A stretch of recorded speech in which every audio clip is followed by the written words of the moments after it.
Hey everybody, welcome back to the Slimefun Fit episode with your host Boomer. And today we are diving into a new add-on on the GitHub. He's known as Lucas GitHubber.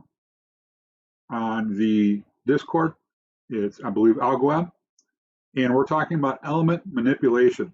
Let's dive into the guide first to begin with. So, as I mentioned in a weekly update, he's even got this nice little gradient in here.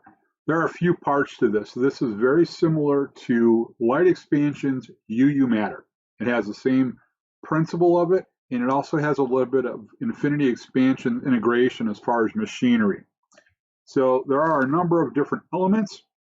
Not all of these have been added yet. He is in the process of coding them.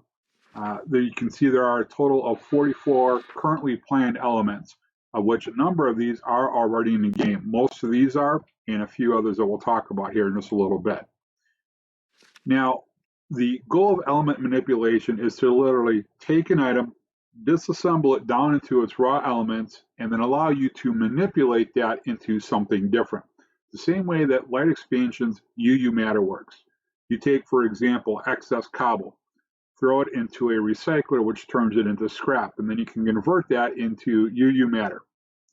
Same sort of principle here, just a little bit different. We have two different machines. We have a deconstructor and we have a junction table. The deconstructor's goal is to take the elements out of the items, in order to reduce them to their core elements. The junction table is used to put them back together to craft new items. And if you want to see the recipe, so far here are the items that you can literally turn back into these from other items, other materials, all right? So for me, the biggest thing on this list that I tend to need a lot of is the ink sacs for black, gray, light gray, right? You need a lot of that.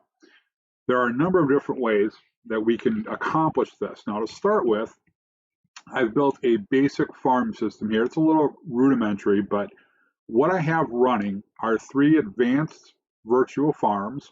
I have a mob simulation chamber running and an advanced quarry. This was to get enough items to pull all the active elements that are currently in the game.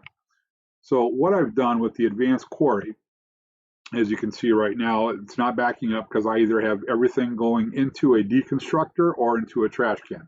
Now in a real world, I would not trash anything. I would save it, sell it to a server shop, whatever it happens to be. Inside of the deconstructor, and we'll show you which items are going in here. So we are having, from the quarry, gold is going in, as is redstone and lapis. Those are producing silicon, calcium, sodium, copper, and then gold is producing gold. Makes sense, right? So we have those materials being produced from there. The mob simulation chamber is giving us skeleton bones. The arrows are going in the trash can, and the bones for us are producing calcium and oxygen. From here, we have an advanced virtual farm with carrots, potato, and nether wart, of which are producing carbon from our carrots. We're getting carbon and hydrogen from the potatoes, and we're getting carbon and hydrogen also from the nether wart. So I probably could have done without the nether wart. But as you can see, we currently have 9 of the elements that are in the game out of the 44 that are listed in the guide. So from here, you can't automate this. This is the one part where it varies from Light Expansion, is that you must manually create the recipe that you want. The junction table has the look and feel, and it's almost identical to Infinity Expansion. Let's say we want to craft the ink sac, okay? This is literally, it's a 180-degree turn from IE, okay? You can see we've got, even has the same options to left click to move enough from the inventory for 1, or to right click to move as much as possible. So we'll craft some ink sacs. So we need hydrogen and carbon. You'll see I'm going to need 12 hydrogen for every carbon. So let's do, or to be 12 for every 4. So it's a 3-to-1. So if I grab 4 stacks of carbon, I'm going to need to grab 12 stacks of hydrogen, right? Did I get that right?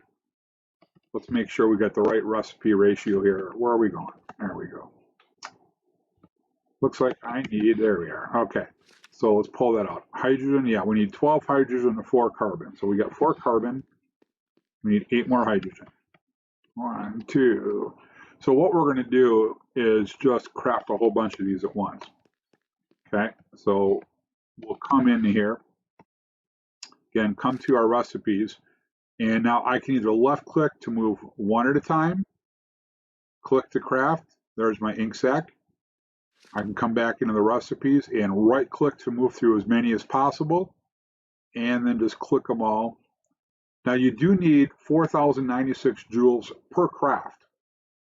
So every time I click one of these, it's costing me 4,000 joules.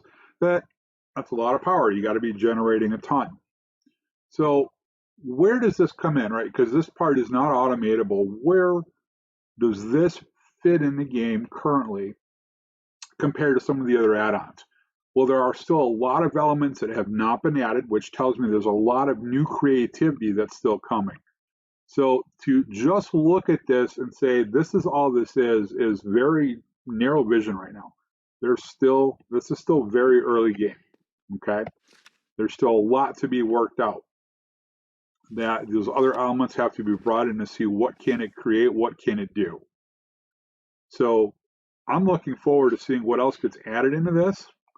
I think it's very comparable, like I said, to light expansion. It does cost a decent amount of energy to regenerate items. And for me, I generate so much of these items as it is anyways, it's not that big of a deal. Now, this is not early game. By all means, this is not something you're going to put together. If you took a look at the recipe, just for the Deconstructor, you can already see this is a lot of work.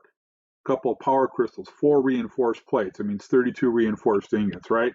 Large energy capacitor and nuclear reactor. So this is clearly getting towards, end game type of stuff. And so you might say, well, if it's already towards end game, am I kind of generating this much already? You may be.